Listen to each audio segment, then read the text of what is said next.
Salut à tous et bienvenue pour un nouveau top 15 perso sur les séries d'animation japonaises. Oui, je vous l'avais un petit peu promis après avoir fait mon top 15 sur les séries en disant que ouais, les animés c'était un petit peu à part et que j'allais faire un top 15 particulier spécial centré sur ça parce que ouais, j'en ai parlé, oui, c'est particulier.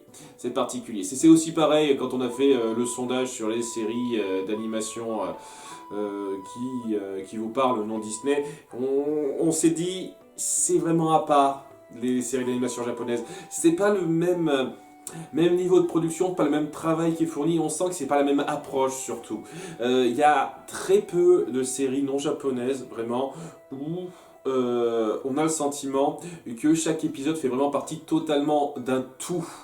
Mais complètement quoi, c'est pas un épisode à part comme ça qui raconte son petit truc d'un côté, c'est très souvent quelque chose d'imbriqué dans un grand tout et vraiment on suit au fur et à mesure, c'est comme les chapitres d'un manga en fait, hein. Pareil, même différence entre les mangas et les BD. Les BD on sent que à chaque fois ça veut faire des histoires qui se séparent un petit peu les unes des autres, même quand il y a un grand fil rouge etc.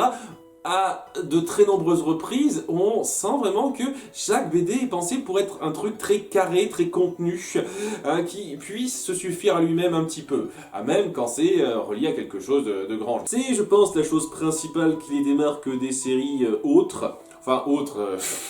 américaines, françaises, européennes, où vraiment c'est une culture un peu différente. Et oui, on sent aussi ce côté culturel, quoi. Ça dépeint vraiment la culture du Japon, le monde du Japon, les us et coutumes du Japon. Et donc, ouais, il y a une différence de ton qui est vraiment très notable dans beaucoup de ces animés japonais, ce qui fait que ouais, pour moi c'est à part. Enfin bon, hein, je pourrais passer des plombes à dire tous les détails, tous les trucs que je ressens différemment dans les animés japonais globalement, parce qu'il bien entendu il y a des cas à part, contrairement à ce que je ressens dans les autres séries, à nouveau globalement, hein, et je parle séries américaines, françaises surtout, animées. En tout cas voilà. Je vais pas non plus passer 3 ans là-dessus, d'autant plus que je vais avoir une longue intro à faire sur cette liste avant de commencer le top 15. Vu que, ouais, ça a été très difficile. Je vous raconte pas combien d'heures j'ai cogité pour faire cette liste, combien de fois je me suis dit, ah tiens oui, j'ai oublié cette série-là, combien de fois je me suis dit, attends, en fait, cette série-là, je trouve qu'elle est peut-être un peu meilleure que celle-là, etc. Il y a quasiment aucune série qui s'est démarquée de façon à être, pour moi, de façon ultra évidente, la numéro 1 des séries que je préfère. Je vous cache pas, hein, le top 15 que j'ai fini par me faire, que je vais vous présenter, c'est l'un des nombreux top 15 que j'aurais pu me faire avec mes connaissances, avec tous les animés que j'ai vus. Et ouais, il n'y a aucun animé qui a cette espèce d'éclat spécial par rapport aux autres, qui me fasse dire « Ah, c'est mon préféré ». Voilà, donc j'ai fait un peu par rapport à mon ressenti sur le coup. Il y a pas mal de séries qui vont être comme ça dans cette liste. Qui seront jaugés par rapport à mon ressenti. Il y en aura pas mal que vous ne connaissez pas, j'en suis sûr, hein, il y en a 2-3, je suis sûr que vous les avez jamais vus de votre vie. Et avant de commencer, j'aimerais dire un petit peu ce qu'il n'y aura pas. Il n'y aura pas beaucoup de séries dérivées de manga papier à la base, comme j'en sais rien, Death Note, Dragon Ball Z, Fly, etc. etc. Pour des raisons assez évidente, en tout cas en ce qui me concerne, c'est que la plupart d'entre eux, j'ai eu l'occasion de lire le manga.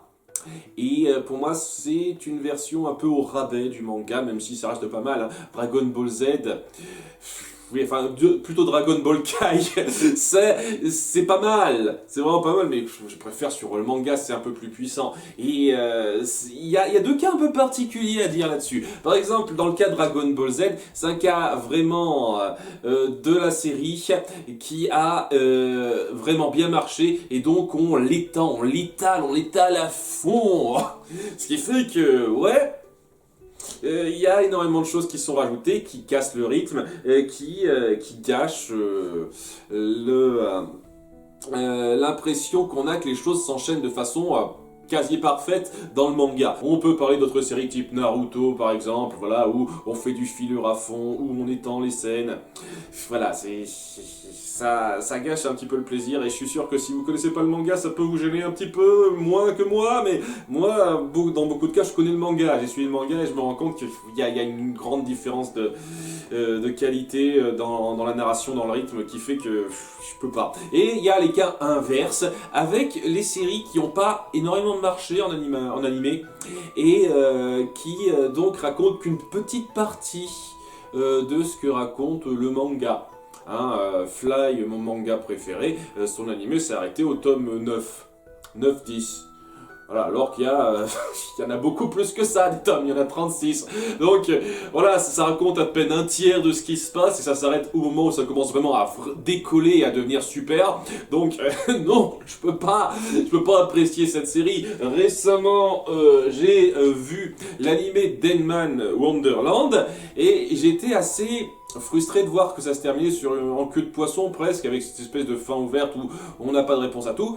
Le manga que j'ai acheté et que j'ai lu en entier est 1000 fois plus satisfaisant que ça. Death Note étant un cas un peu à part, un peu limite, parce que il souffre un peu des deux. Au début, on étend un petit peu trop la chose pour la première moitié, parce qu'on sent que la première moitié a bien marché, et la seconde moitié, on la concasse un petit peu, on la raccourcit un peu trop, ce qui fait qu'il y a beaucoup de choses qui étaient mieux amenées, mieux faites dans le manga.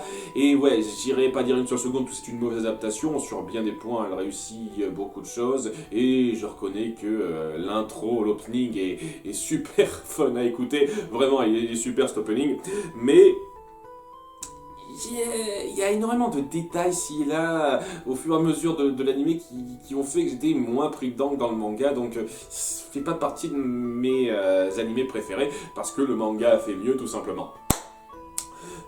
Bon, ça c'est un cas. Il y a un autre cas très évident, beaucoup plus rapide à résumer, avec les animés que j'ai pas encore vus mais qui ont l'air prometteurs. Hein, par exemple, l'Attaque des Titans, je ne l'ai pas vu encore, mais il faudra vraiment que je commence à le faire, vu qu'il m'attire bien et tout. Hein, après, je sais pas trop, j'hésite un petit peu l'Attaque des Titans si je vais voir ça en manga ou en animé. À nouveau. Mais bon, c'est un truc, à grande échelle, ça peut être pas mal. Et puis, d'après ce que j'ai compris, quand même, l'anime essaye de prendre un peu son temps, de pas sortir les épisodes n'importe comment. Donc ça peut être une bonne adaptation. Il y a aussi Cowboy Bebop, j'en ai entendu beaucoup de bien, toujours pas vu. Si ça se trouve, c'est génial, pas encore vu. Voilà, hein, donc c'est pas une liste définitive, elle peut changer au fur et à mesure. D'ailleurs, même par rapport à mes goûts, etc., elle arrête pas de changer, donc vous imaginez si on en rajoute en plus. Voilà, et sinon, un autre cas particulier qui ne sera pas présent, même s'il y a des gens qui sont amoureux de cet animé apparemment, Puella Magi Madoka Magica, j'ai vu ça sur Netflix, c'est bien. Il y a beaucoup de choses qui sont très intéressantes dans cette espèce d'approche satirique du Magical Girl. Et ouais, ça aborde des thèmes assez particuliers, assez sombres, c'est très intéressant. J'ai un énorme problème avec le rythme. C'est un de ces animés qui aurait mérité d'être un peu plus long pour mieux justifier certaines choses, mais ne serait-ce que ce qui se passe autour de Sayaka, tout ce qui se développe, l'évolution des personnages et comment le scénario se développe autour de ça, ça fait tellement rusher sur tellement de points, ce qui fait que j'arrive pas à être pris dans l'émotion que ça veut faire ressentir. Par exemple, hein, en milieu de série, quoi. Il y a pas mal de moments où j'ai le sentiment que c'est un peu trop rapide pour m'agripper totalement. Je trouve quand même que c'est une série qui vaut le coup d'œil, je vous la conseille, mais elle n'est pas tout à fait dans mes animés préférés. Voilà, hein, vu qu'il y a beaucoup de gens qui n'arrêtent pas d'en parler en commentaire, je le dis, j'ai vu cette série, hein, et je l'aime bien, mais je l'adore pas tout à fait autant que vous. Voilà qui est dit, c'est très important pour moi de faire cette petite précision de départ, parce que je vous assure qu'il existe bien plus de 15 animés japonais et qui me plaisent sincèrement. Hein, d'ailleurs, j'en ai zappé des tas quoi dans ma liste. Il y en a un quoi qui a failli être dedans par exemple et qui s'appelle Utawa Rerumono, hein, par exemple. J'en parle rapidement parce que c'est histoire de dire aussi à quel point c'est difficile de retrouver ces animés avec des noms comme ça. Je me souviens de pas mal d'animés. Il y a des fois sur leur nom me parle pas parce que voilà quoi. Utawa Rerumono. Ah oui, c'est vrai que ça se retient vite ça. Au passage, c'est une adaptation d'un jeu hentai ça. Mais voilà, les jeux hentai peuvent avoir de bons scénarios, et celui-là avait un bon scénario. En tout cas, bon, il n'est pas tout à fait dans mon top 15, et il y avait tellement de trucs, d'animés que j'ai placés, que je me suis dit, allez, je vais vous faire un petit bonus, voilà les numéros 16 à 20 sans un ordre précis, tout de suite.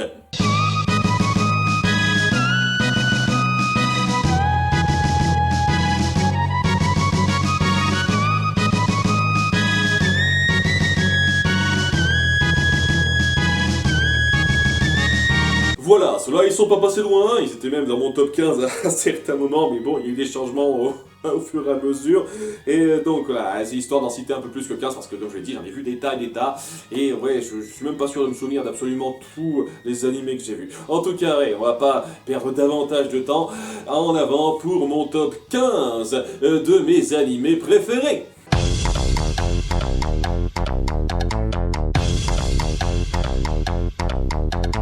Numéro 15, Yu-Gi-Oh!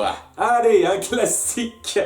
Pas un classique, c'est devenu un classique en grande partie grâce à Little Kuribo qui a fait une parodie abrégée, une série abrégée là-dessus, et qui a remis un peu l'animé au goût du jour. Il avait encore ses fans, hein, il a toujours eu ses fans, hein, cet animé, hein, c'est pas pour rien qu'on a pensé à en faire une parodie, mais voilà quoi, c'est lui qui a un petit peu aidé à populariser sur YouTube cet animé-là, mais j'adorais cet animé avant, malgré ses nombreux défauts. Parce que ouais, je vais le dire clairement, je sais que c'est une adaptation d'un manga, là c'est un cas particulier où j'ai pas lu le manga, je le dis tout de suite, donc voilà, à nouveau, hein, c'est mon expérience personnelle, ma liste personnelle, certains critères sont subjectifs, c'est évident, hein, clairement subjectif, et c'est clair que si ça se trouve, si je connaissais le manga, ce serait pas pareil. Mais j'ai pas suivi le manga. J'apprécie énormément les personnages de Yugi, de Joe, tous les autres. Hein. Il y a pas beaucoup de personnages dans nos personnages récurrents que j'apprécie pas. Ils ont tous leur personnalité qui apportent quelque chose. Et j'étais vraiment pris dedans, quoi. Hein. La VF est très bonne. Les dilemmes qui sont posés là-dedans par rapport à nos personnages, espèce de double conscience de notre héros principal, c'est plutôt bien foutu. Et malgré les gros soucis scénaristiques qu'on peut pointer, parce qu'il y en a beaucoup, j'ai surtout été pris là-dedans par l'aspect stratégique de ces combats-là. C'est un peu comme ces animés de sport où tout se passe de façon à rendre ça le plus épique possible, avec des rebondissements, le but marqué à la toute fin pour le suspense, tout ça, alors que dans la réalité, ça arrive quasiment jamais.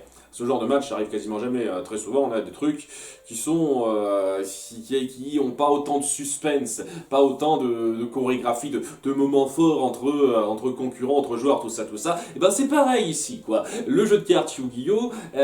On crée des scénarios où chacun tombe sur la bonne carte au bon moment pour pouvoir la jouer, pour pouvoir avoir la stratégie, le coup décisif, etc. avec les rebondissements qui vont avec. Et je trouve que c'est super prenant. Ça me plaît énormément et c'est la chose qui m'a attiré là-dedans. C'est la chose qui a fait que j'ai réussi à suivre Yu-Gi-Oh! GX durant les 2 premières saisons, parce que je vous cache pas que Yu-Gi-Oh! GX, c'est vraiment pas fameux en termes de personnages et de scénario au début. À partir de la saison 3, ça devient très intéressant, hein. Mais les 2 premières saisons, vraiment, il y a beaucoup de choses à redire, hein. Et oui, il y a aussi Yu-Gi-Oh! 5D que j'ai suivi, qui était très cool dans sa première moitié, en dépit du concept de jouer aux cartes sur des motos qui n'a aucun sens technique, logique, pratique. C'est n'importe quoi dès lors qu'on y réfléchit une seconde, hein.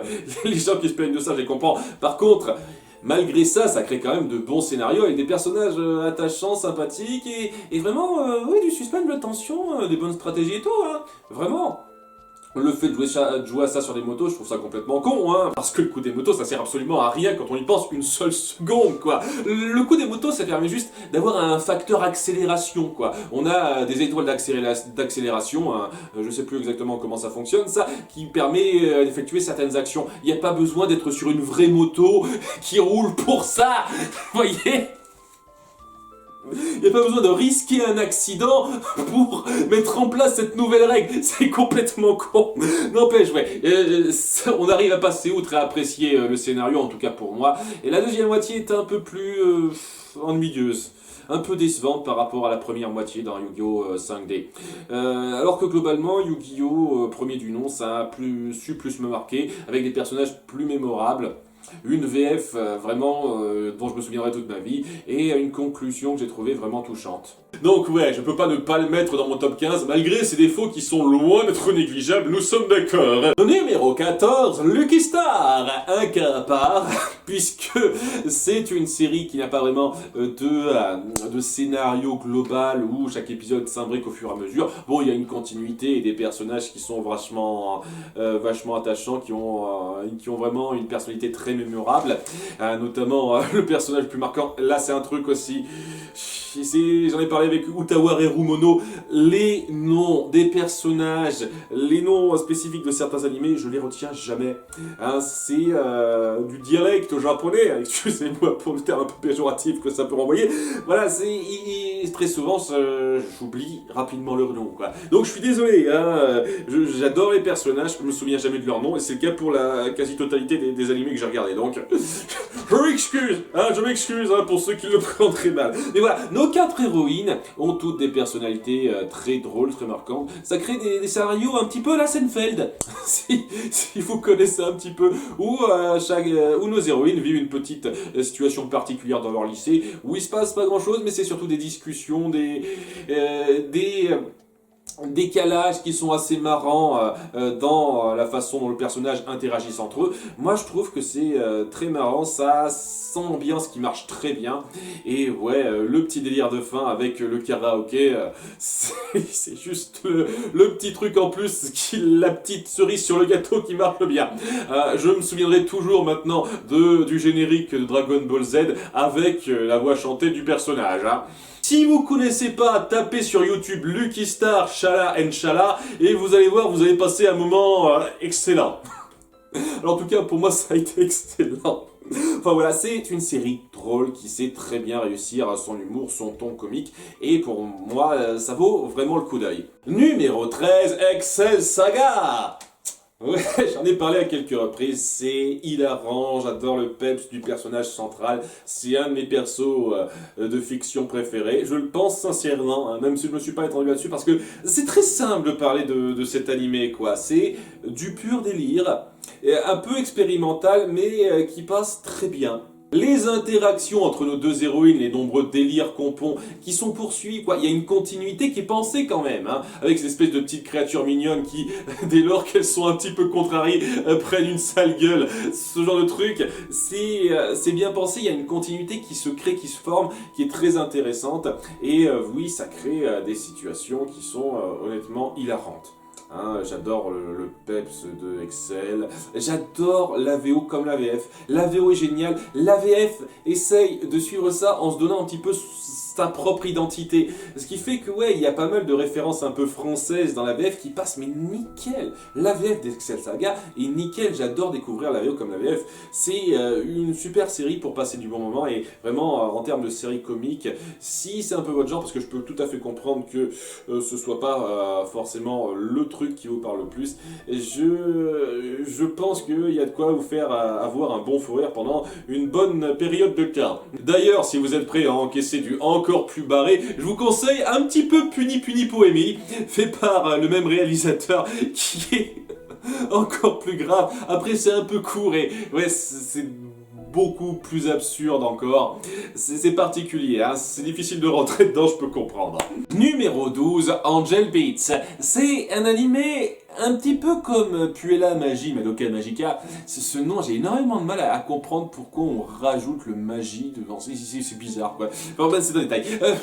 Angel Beats, c'est un petit peu comme cet animé dans le sens où il aurait pu être génialissime pour moi si on avait accordé plus de temps pour développer certains points.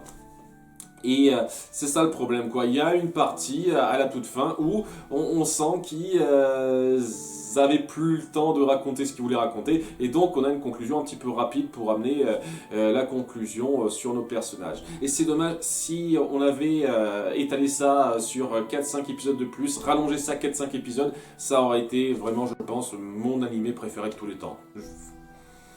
Vraiment, mais bon, durant ces 13 épisodes, c'était quand même cool, hein, j'appréciais énormément de choses, et c'est un de ces animés qui démontre le savoir-faire des Japonais en animation, pour mélanger à la fois le comique exagéré et le sérieux dramatique très grave, larmoyant, qui passe très bien. Et il y a énormément de cas comme ça qui marchent à la perfection. Il y en a certains dont je vous parlerai plus tard. Et ouais, c'est ça le truc, quoi. Il y a des moments qui sont hilarants entre nos personnages, qui sont dans cette espèce de lycée du purgatoire ou quelque chose comme ça, où ils ne veulent pas être réincarnés. Et donc ils s'inventent tout un tas de délires pour empêcher ça. Seulement voilà, ils sont tous morts et pas dans des circonstances très drôles. Hein. En règle générale, on meurt pas de façon très drôle. Donc il y a un drame autour du passé de ces personnages, ce qu'ils avaient voulu faire, leur désir manqué, etc. Qui est mis en place, qui est affiché durant une grande partie de l'épisode, enfin de la série. Et c'est très bon, ça arrive à être dramatique à un stade vraiment touchant. Et il y a 2 moments assez forts où la série m'a fait grandement chialer. J'en ai parlé dans mon top 15 des moments mouchoirs si vous n'avez pas suivi. Donc ouais, il y a énormément de choses qui sont très bonnes. C'est sincèrement quelque chose à découvrir si vous ne connaissez pas. Numéro 11, la mélancolie de Haruhi Suzumiya. Ouais, j'en ai parlé là aussi. Oui, il y a des tonnes de trucs qui se rejoignent au fur et à mesure que je fais les top 15, mais il y a beaucoup de choses qui sont reliées. Lorsque j'ai fait mon top 15 de mes films animés non Disney préférés, le film La disparition de Haruhi Suzumiya en faisait partie, et ça vient en grande partie du fait que ça a fait suite à une série qui me plaît. En grande partie. Parce que oui, j'ai parlé aussi du fait que la saison 2 avait tout un arc beaucoup trop lourd, en dépit du concept intéressant que ça pouvait promettre, et ouais, ça plombe un petit peu la globalité. Seulement, contrairement à, je sais pas, certaines d'autres séries où on est obligé de se taper ça pour pouvoir saisir l'intégralité de ce que veut raconter la série, je trouve sincèrement que la saison 2 peut être zappée. Vraiment, hein, on peut juste se contenter de regarder la première saison et ça suffit, quoi, ça suffit entièrement. C'est pour ça que je pardonne un peu plus facilement cette lourdeur de la seconde saison. Et oui, c'est grandement, très majoritairement grâce à la première saison que j'adore cette série. Voilà, j'adore aussi particulièrement le fait que ce ne soit pas dans le bon ordre. Il y a énormément de gens qui n'ont pas apprécié ça. Et qui ont dit ouais non on va remettre ça dans l'ordre chronologique parce que ce sera plus facile à suivre. Moi je trouve ça super intéressant de découvrir dans l'ordre prévu. D'ailleurs c'est un truc du manga, il me semble. Il y a énormément de cas où j'ai quand même pas lu le manga et je sais même pas si le manga existe des fois. Il y a énormément d'animés, c'est soit tiré de manga, soit tiré de jeux hentai. Hein, donc je sais même pas s'il y en a un seul dans l'eau qui est pas tiré d'un manga ou d'un jeu hentai, hein, animé dans la liste que je vous donne. Alors, il y avait quelque chose d'assez captivant dans cet ordre non chronologique qui était mis en place, avec ne serait-ce que l'annonce de fin où il y a Haruhi qui dit la place de l'épisode chronologiquement, et notre héros Kayon qui dit non, c'est la place par rapport à l'ordre de diffusion. Fais gaffe, merde. C'était assez marrant ça. Mais oui, quoi, c'était parfaitement joué là-dessus et c'était, je trouve, quelque chose, un plus de voir ce puzzle nous être montré dans le désordre.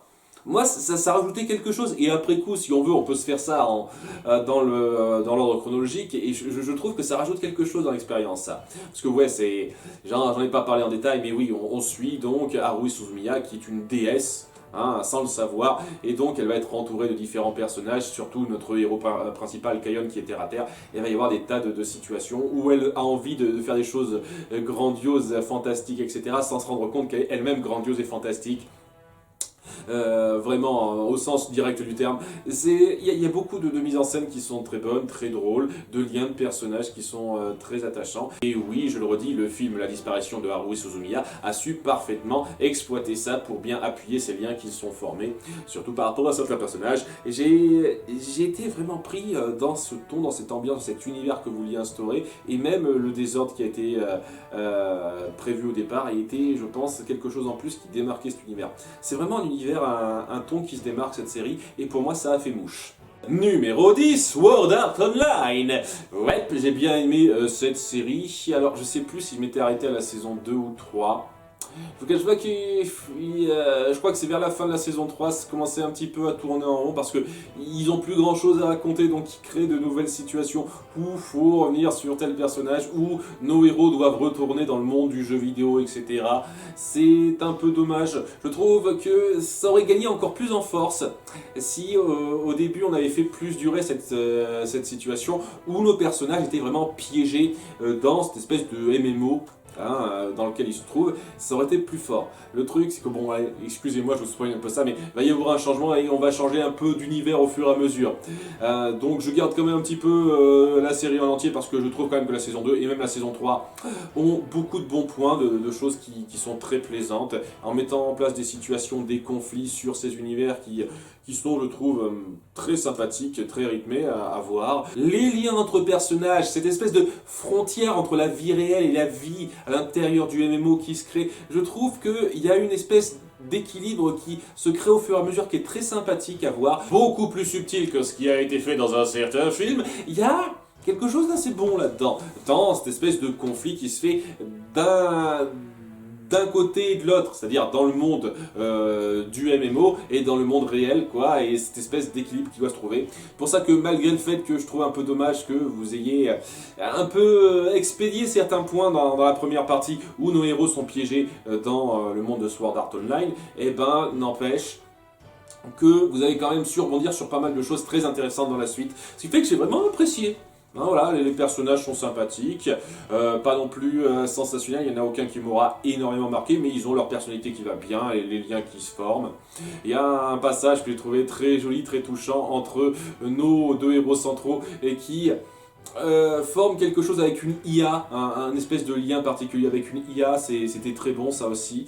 Il y a beaucoup de choses qui sont très, très marquantes, assez imaginatives et plutôt bien faites là-dedans. C'est pas non plus extraordinaire, hein, c'est pas la chose la plus créative au monde, mais voilà, c'est un concept que je trouve très intéressant, qui a été bien géré et qui a apporté énormément de bons moments. C'est une série qui a, me semble-t-il, inauguré tout un genre d'animé et je trouve qu'elle a très bien fait.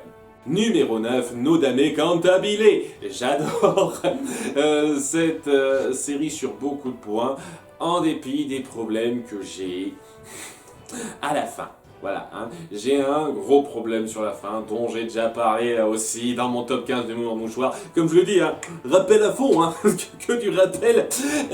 Oui, la fin est vraiment frustrante. N'empêche que ce monde de la musique professionnelle, vous l'avez dépeint avec beaucoup de sobriété et beaucoup de moments assez enchanteurs. La musique, je suis à nouveau, une fois de plus, pas du tout un mélomane, mais je ressens un peu la force de la musique que vous voulez instaurer, la force de bien faire les notes justes, etc. La musique qui est tellement belle qu'elle en fait pleurer certains. Ça arrive, hein, quand on est vraiment sensible à ça se ressent vraiment. Bon, moi, une fois de plus, c'est pas l'oreille musicale, etc., mais je sais quand même reconnaître quand une musique est bien faite, et c'est de la musique bien faite. On joue énormément sur la musique classique, et je trouve ça légèrement dommage qu'on soit pas parti un peu sur des genres un peu différents. À un moment donné, on parle rapidement du jazz, mais sinon c'est vraiment musique classique à fond, quoi.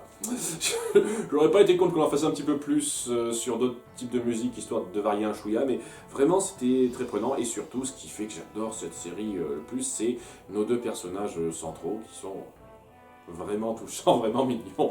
À nouveau, moi les noms, je les retiens pas. Mais vraiment, hein, je vous jure, hein, j'essaye, je vais faire de mon mieux. J'ai recherché en plus, là, il y a une demi-heure, je me dis, ah tiens, c'est ça leur nom, et je m'en souviens plus. Je suis désolé, hein, ça change rien au fait que je les adore, j'arrive pas à me souvenir de leur nom.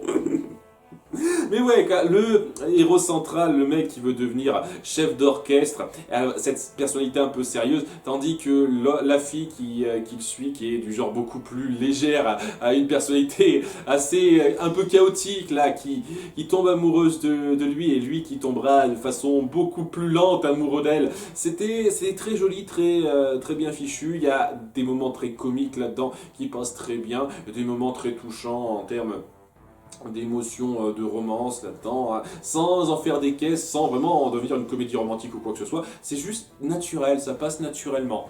Il y a des tonnes de moments qui sont très bons à ce niveau-là, autour de nos deux personnages et de la musique. Et ne serait-ce que l'ending, la musique de fin, lorsque on passe à Paris, et celle-là, elle est magnifique. Hein, c'est une reprise d'une musique classique déjà connue, mais elle est magnifique avec le chant derrière, les deux filles qui chantent par-dessus, qui jouent du violon, c'est magnifique. Voilà, c'est une très bonne série autour de la musique. Et je pense que c'est, pour moi, les meilleures adaptations de manga à faire, quoi. Et je suis sûr que ça doit être un manga à la base. Si c'est pas ça, ok, mais voilà. C'est lorsque on veut mettre en avant la musique. Lorsqu'on veut faire passer la musique dans un manga, c'est difficile, hein, c'est difficile parce qu'il faut juste imaginer les notes, etc.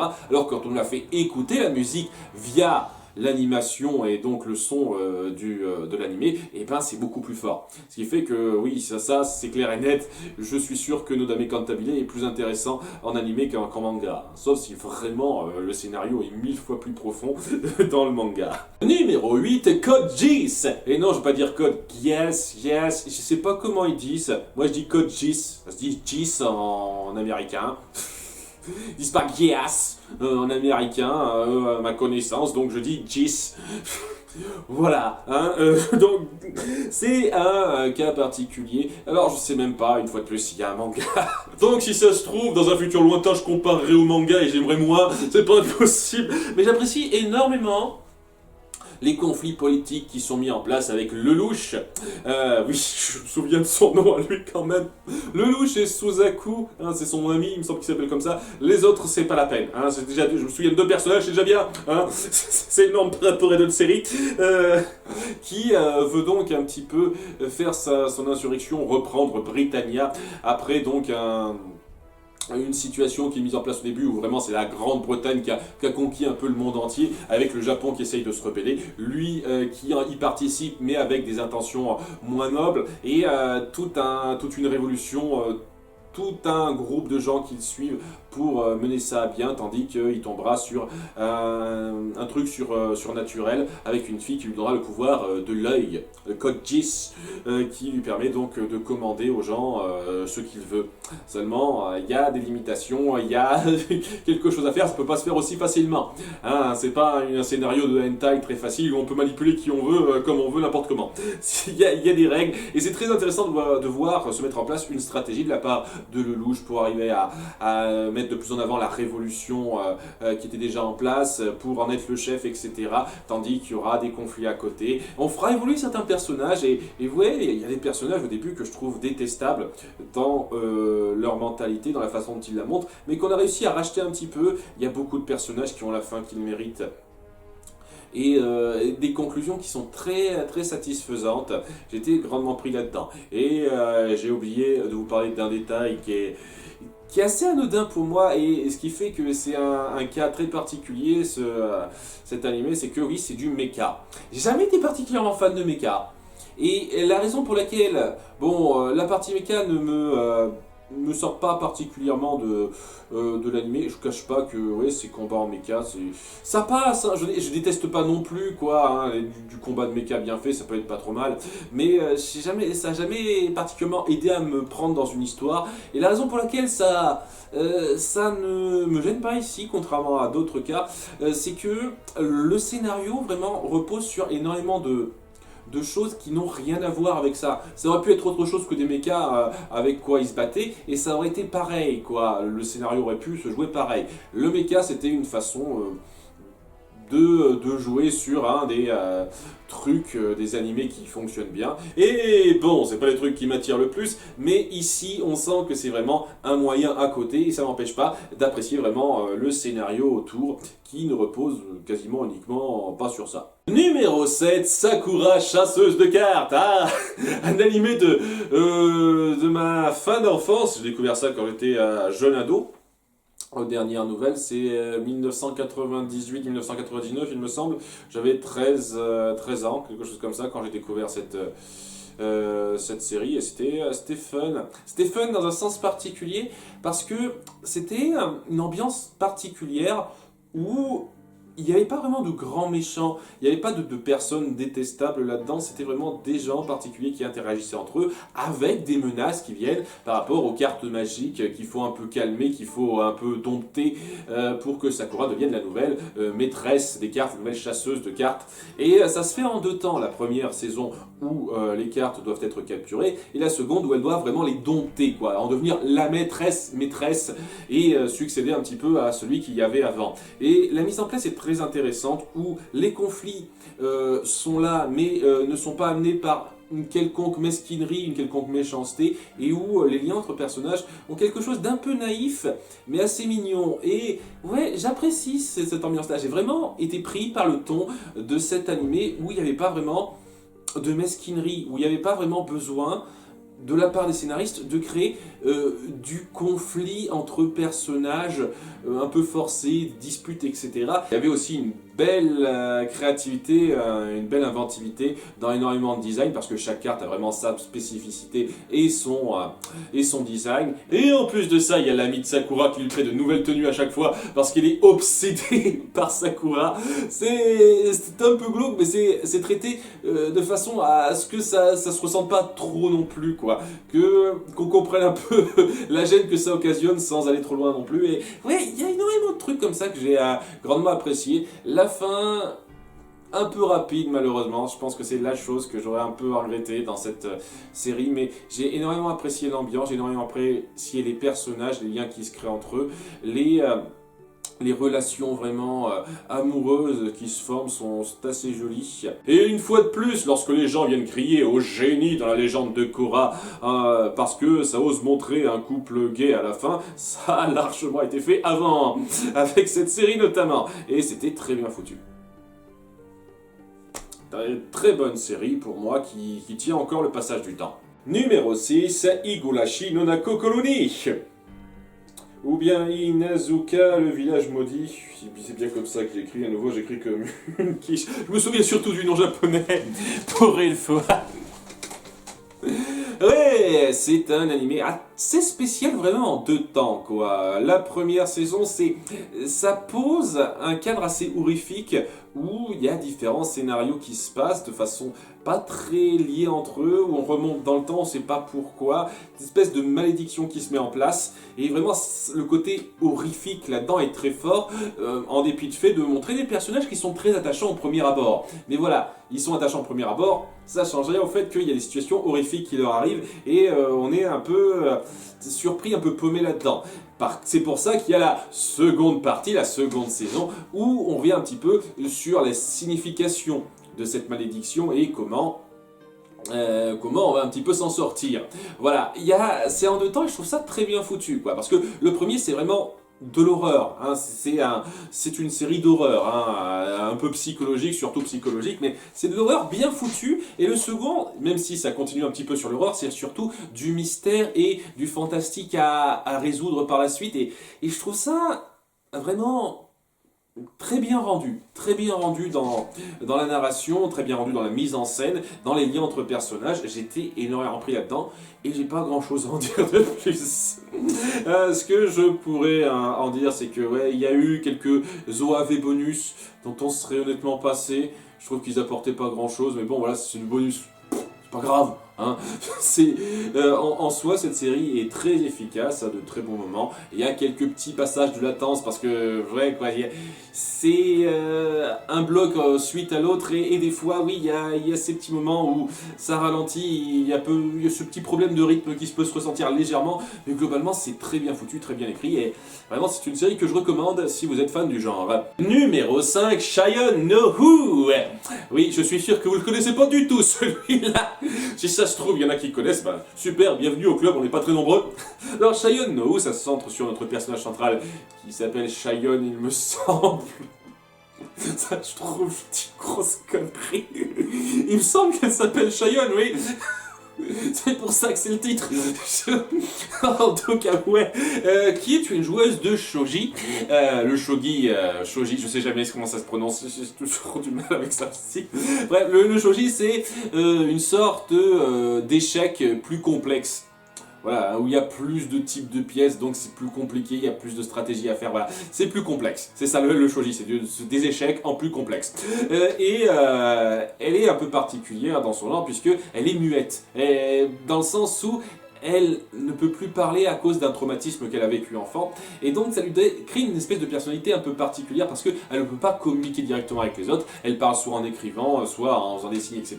Ça crée donc déjà une communication un peu spéciale, et on voit beaucoup de choses par rapport à sa tête, par rapport à ce qu'elle pense. Et on voit que c'est une fille assez innocente, un peu naïve, qui est un peu prise par les événements, et c'est très cool de la voir un peu évoluer dans ce monde-là du shogi, tout en essayant d'instaurer un petit mystère sur ce qui a pu arriver au traumatisme qu'elle a eu avant quand elle était enfant. Parce que voilà, elle a eu un traumatisme, je le dis, ses parents ont été tués par quelqu'un de façon assez sanglante. Donc voilà, quand on a quoi, genre 4 ans, 4-5 ans, un truc comme ça, je sais plus l'âge qu'elle avait, ça vous marque. Ça vous marque un petit peu, c'est ça. C'est à cause de ça qu'elle est sans voix, et il y a une espèce de mystère qui est mis en place. Alors, comme d'autres séries dont j'ai parlé, j'aurais pas été contre que ça s'étende un peu plus, parce que voilà, vers la fin on sent qu'ils ont un peu accéléré le mouvement pour amener à la résolution.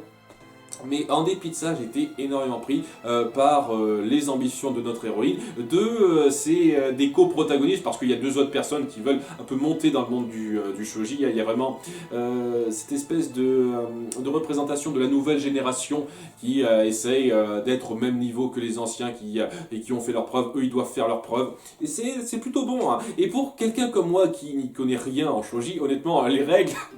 je les connais toujours pas, alors que j'ai suivi un autre animé qui s'appelle March Comes In Like a Lion.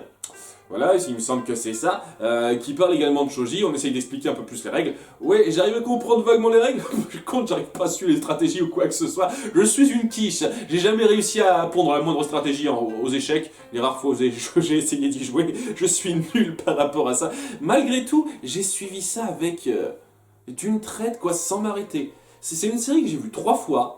Et les 3 fois, mais punaise, je regardais les épisodes à la suite, quoi. Je voulais aller voir la suite direct parce que j'étais pris dans les personnages, j'étais attaché à cette fille, j'étais attaché aux liens qui se créent, etc.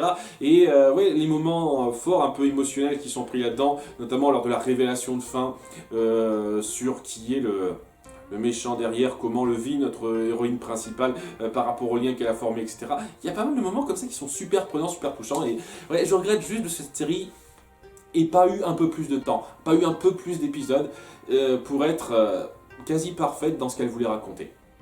Mais voilà, en dépit de ça, elle reste très bonne et vraiment, ouais, c'était une des plus grandes surprises pour moi. Et je suis un peu déçu qu'elle soit pas autant connue qu'un truc comme Hikaru no Go par exemple, qui est sympa, vraiment j'apprécie, mais c'est pas aussi intéressant.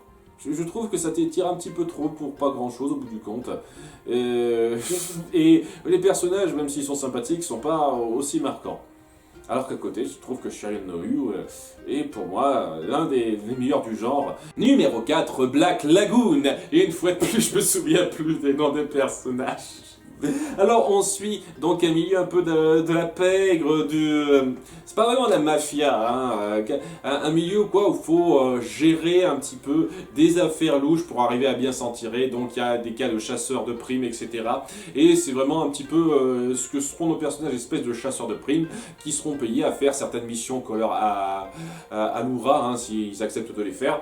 Et au début on va suivre un homme normal, hein, qui sera pris dans un conflit et finira par être du côté de ces chasseurs de primes. Et c'est lui qui sera un peu au centre, et ce sera un vrai plaisir de le voir vraiment s'assimiler à ce milieu, montrer ses points forts dans la réflexion, dans la compréhension, dans la manipulation des choses, dans ce jeu assez vache qui est mis en place.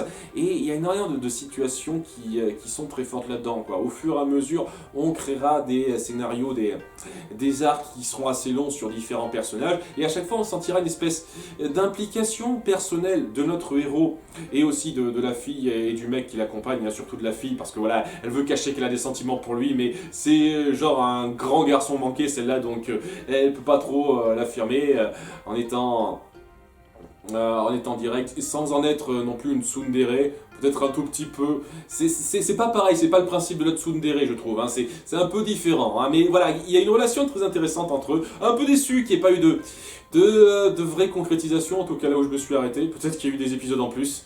Je sais pas, la dernière fois que j'ai regardé ça, c'était 3 saisons et des bonus. Et ouais, il n'y a pas eu malheureusement, je trouve, de concrétisation précise. Petit peu dommage. Mais bon, voilà, les liens entre eux sont très forts. Et c'est surtout la espèce de jeu de manipulation dans ce milieu très sombre où tous les coups sont permis presque, qui se met en place, où vraiment notre héros essaye de tirer son épingle du jeu, essaye de manipuler les choses vers une direction qui lui plaît plus. Et c'était très bon ça. Il y a des tas d'arcs et donc les personnages qui sont un peu au centre de ces arcs sont très intéressants dans leur mentalité, dans leurs histoires. C'est très bien écrit. C'est de la série noire presque, très bien écrite. Et j'ai vraiment adoré suivre chacune des histoires qui a été racontée là-dedans. Numéro 3, Assassination Classroom. Alors, le pitch. C'est un mec qui est une espèce de monstre mutant au super pouvoir et qui, d'ici je ne sais pas combien de mois, un an, quelque chose comme ça, finira par détruire le monde. Et il enseigne à des élèves des cours normaux, mais en plus de ça, l'art de se battre pour qu'ils puissent le tuer et empêcher donc la fin du monde. Oh, c'est super au perché. Et le truc avec ça, c'est que c'est pas seulement du gros délire. C'est un peu comme Angel Beats, vous voyez, ça mélange les délires qui sont super drôles, vraiment, et des moments sérieux où on voit nos personnages grandir, évoluer, trouver un vrai modèle dans leur professeur qui leur apprendra à montrer le meilleur d'eux-mêmes. Surtout parce que oui, il est ultra cheaté, quoi. C'est un monstre dans tous les sens du terme, hein. Ce mec sait comment tout marche, etc.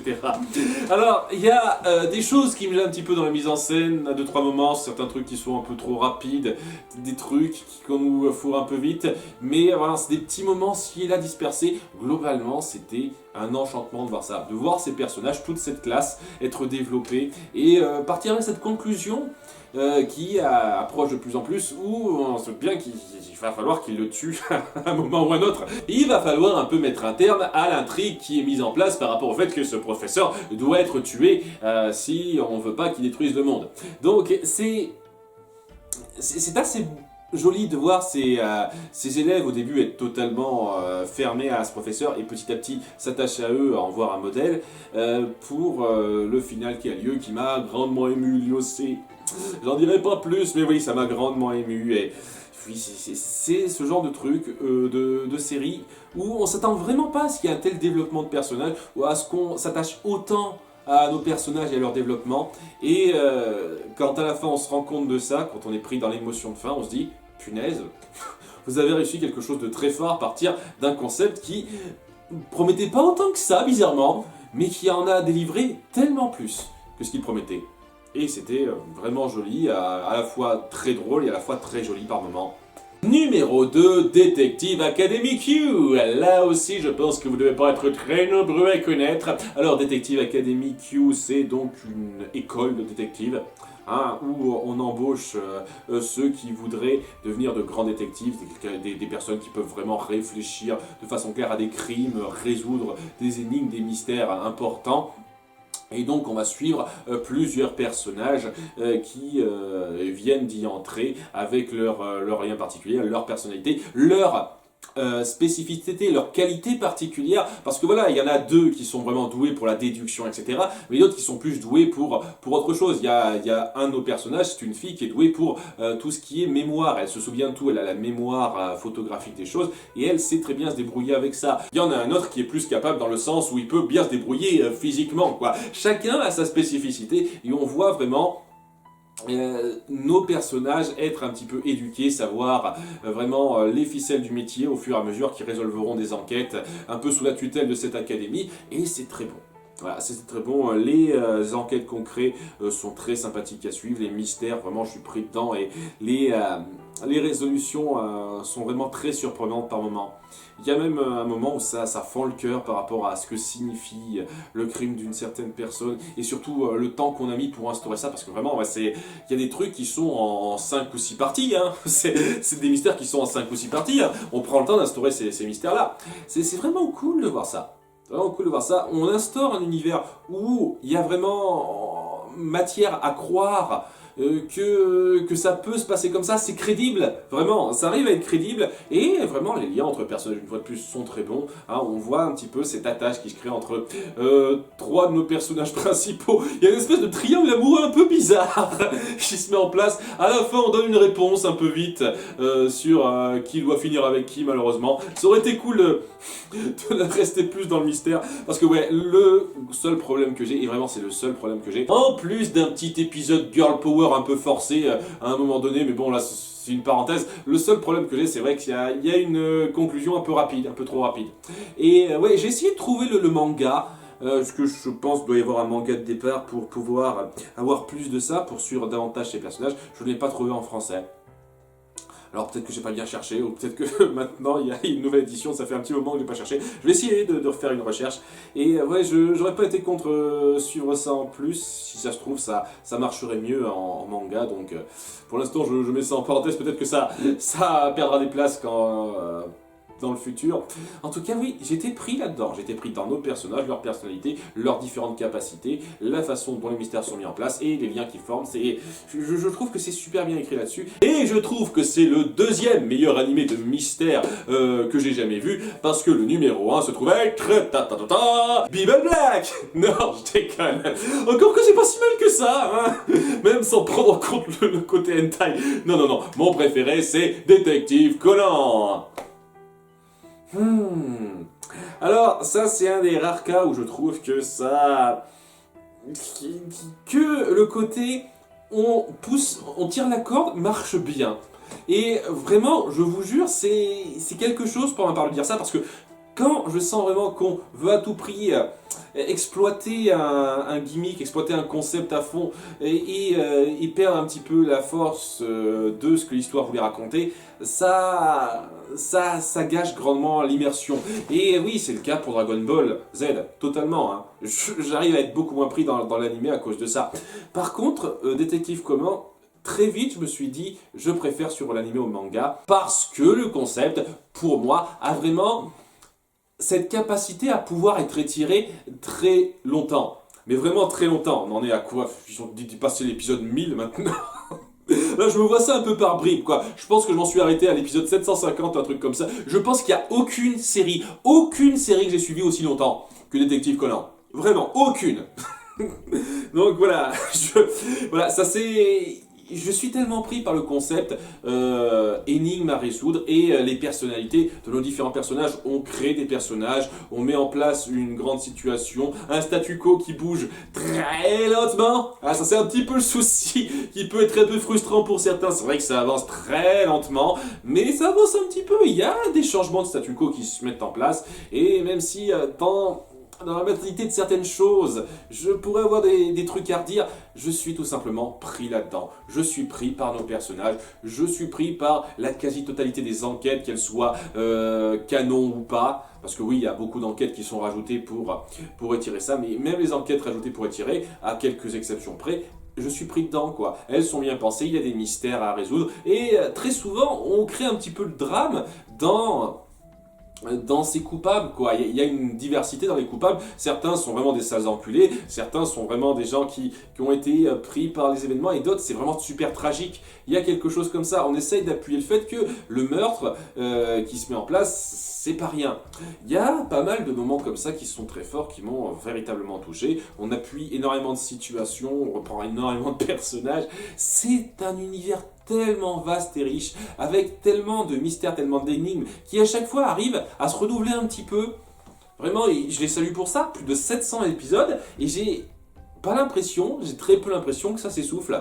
Alors je sais pas, peut-être qu'au bout de 1200, 1300 épisodes, je commencerai à en avoir marre, je ne sais pas. Et voilà, au bout de 750 épisodes, moi j'arrive à être encore pris dedans.